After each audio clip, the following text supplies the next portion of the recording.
నీ పులుసులో నా పొలస రాయేస్. వాళ్ళకైతే పెద్దదే సిక్కేసినట్టున్నదిరా. ఎంత గుంజినా రానంటున్నది. లాగా వలన లాగరా ధనవంతులు మనం. ఒకటి, రెండు, మూడు.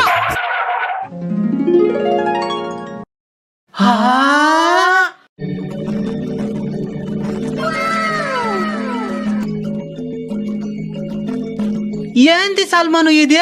ఆఫ్రికన్ చేప? ఆఫ్రికన్ చేప కాదు, పెంగ్వినా? పెంగ్విన్ కూడా కాదు. కొంచెం నోరు ముసుకొని ఉండవు.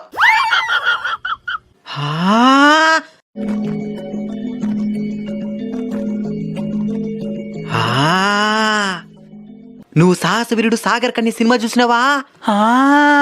చూడలే. సార్ నువ్వు చెప్పు, ఏం చేద్దాము? కూర వండుకొని తినేద్దాం. నీ పీత బుద్ధిని పాలించుకున్నావు కాదు, కూర వండుకొని తింటాడంట.